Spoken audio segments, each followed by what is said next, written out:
Assalamualaikum warahmatullahi wabarakatuh. Sabahul khair habibi wa habibti, sabahul nur, sabahul ful, sabahul wards. Kif halk? Alhamdulillah khair. Today is Monday, August 10, 2020. I am Mualimah Tuti Wardani Baku SPD. Now our subject is biology. I will tell you about the indicator that you must reach in this subject now. The indicator of lesson are: the first, be able to explain and mention the characteristic of living things and non-living things.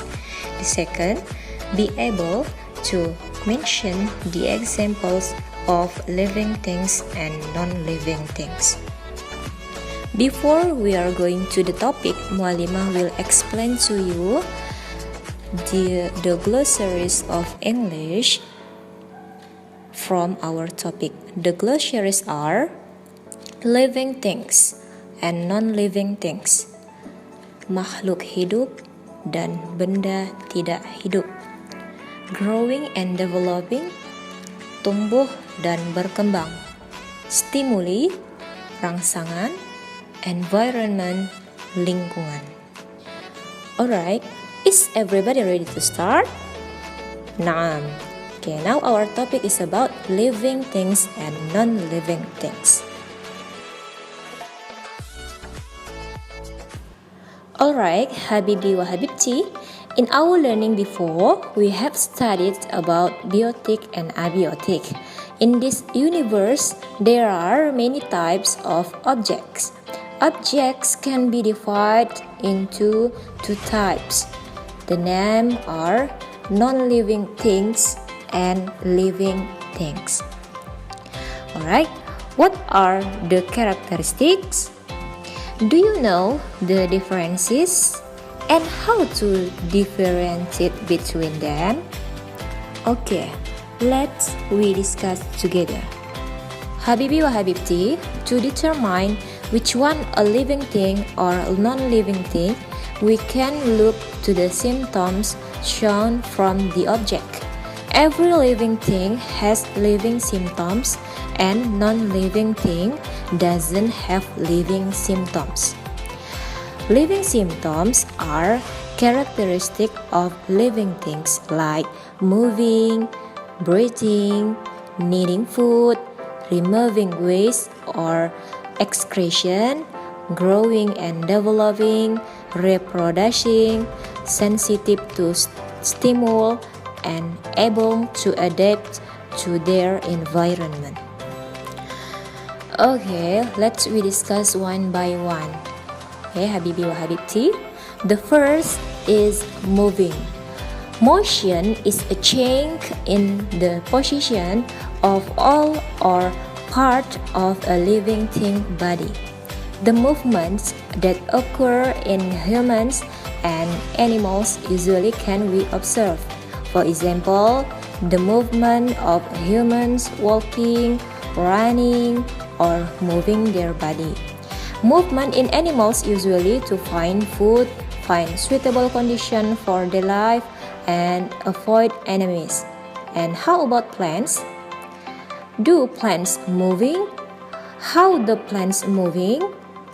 Alright.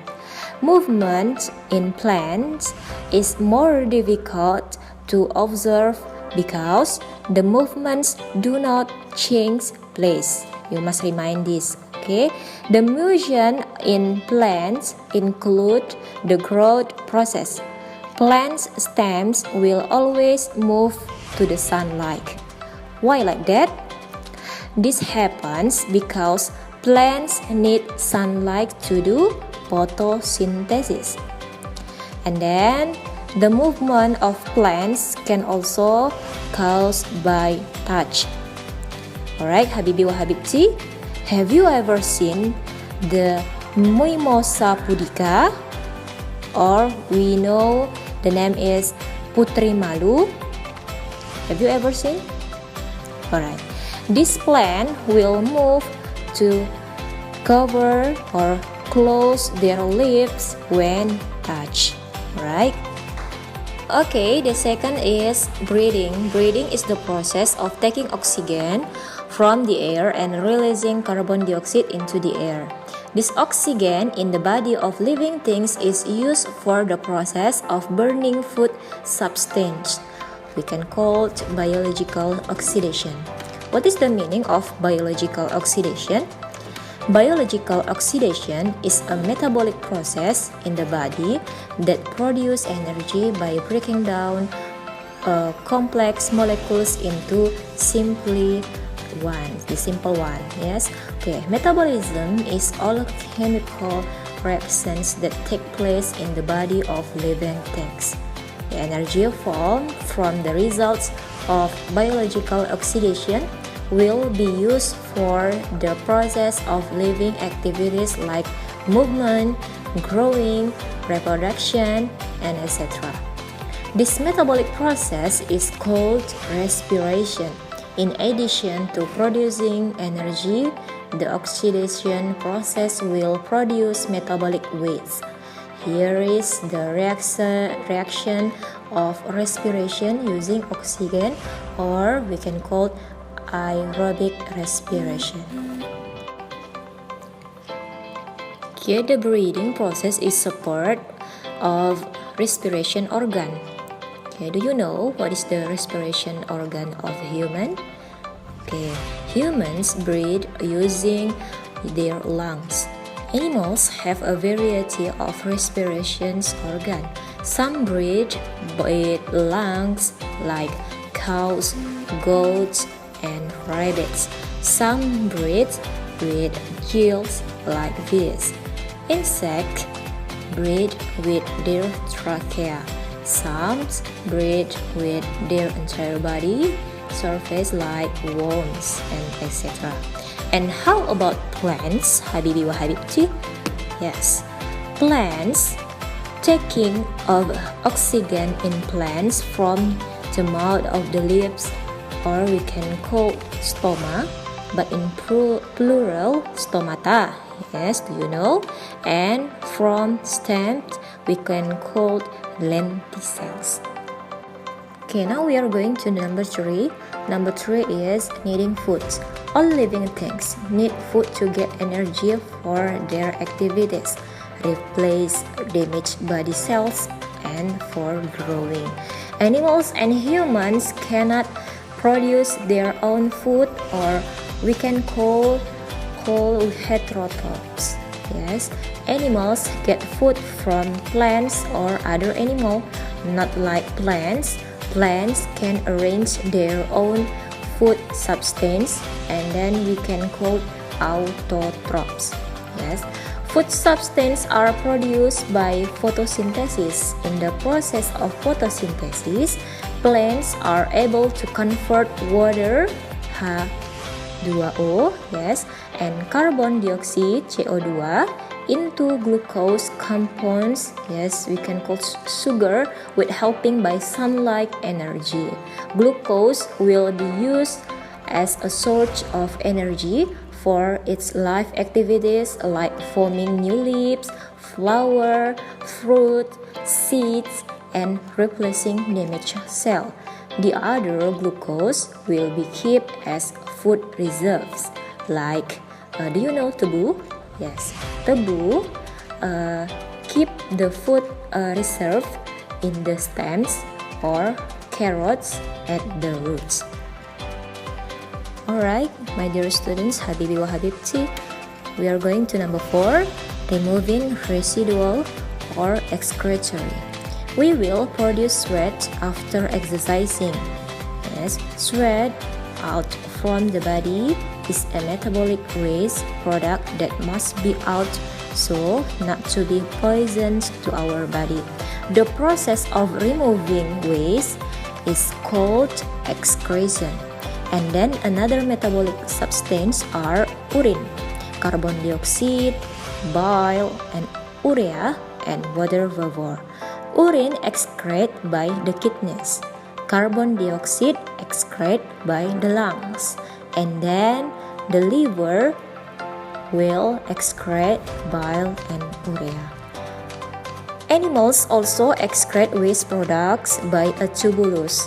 The excretory organs of vertebrates are kidneys, insect by the Malpighi's vessels, and worms from the nephridium. And then how about plants? Yes, plants also excrete their products by stomata on their leaves or lenticel on their stems. Okay, my dear student Habibi wa Habibti, we are going to number 5, growing and developing. Growing is increasing of body size like length, height and weight, and cannot return to their original size. The increasing of body size is because of the increase in the number and large of the cells from body. After reaching a certain size and age, growth will stop. At the time, living things are changing to maturity that can shown by their ability to reproduce, and then this process of changing to maturity is called development. So, my dear student, you must can make the differences of growing and developing. If growing can be measured, and if developing cannot be measured. Alright, my dear student, we are going to number 6. Number 6 is reproduction. Reproduction is forming a new individuals, and the function is to maintain their species from extinction. There are 2 ways to reproduce living things. There are generative and vegetative. Generative use the reproduction organ. For example, in animals, the names are male and female genitals. In plants, the names are stamens and pistils. Yes, benang sari dan putik. And then vegetative reproduction like spores, shoots, and tubers seperti spora, tunas, dan umbi. In animals, that is be dividing and fragmentation. Ya, pada hewan yaitu dengan membelah diri dan fragmentasi. Okay, number 7, sensitive to stimuli. Living things have the ability to react or be sensitive to all changing in their surroundings, and then we call irritability. To know the changing surrounding of them, animals and humans are used by sense organs. The ears sense are sensitive to sounds, the eyes are sensitive to light stimuli, the nose is sensitive to gas, the tongue is sensitive to taste stimulus, and the skin is sensitive to touch. And how about plants? Plants don't have sense organs but have the ability to react to environmental stimuli. For example, the leaves of Putri Malu will close if there is touch stimulations. The tips of the stems plants will move to the search of sunlight, and the roots will move to a place that rich in water and nutrients in the soil. Alright, Habibi wa Habibti, we are going to the last. Okay, the last is can adapt to the environment. Yes. Okay, if the environment conditions change, several of living things like animals and plants will survive and reproduce, and others maybe die or move to a new place. Living things can survive for several reasons, among others, because of their ability to adapt in their environment. Adaptation is how to survive of living things to their environment. For the example, Habibi wa Habibti, the examples of animals' adaptations are: example, camels survive in dry environments in deserts without drinking water for any days. This is why, because the camel has a water supply in its body. In squid, do you know squid? Yes, that is to protect itself from enemy attacks by removing a liquid like ink. Okay, now the characteristic of non-living things are: number 1, not moving, except the object is get external influence like being kicked. or true. And then number 2, not breeding, doesn't need food, doesn't remove residual substance, not maintaining the species, there is no reproduction activities, and then the last, there is no response to stimulations. Okay, that's all our topic for today. Thank you for attention. See you in the next day with another material. Syukron. Wassalamualaikum warahmatullahi wabarakatuh.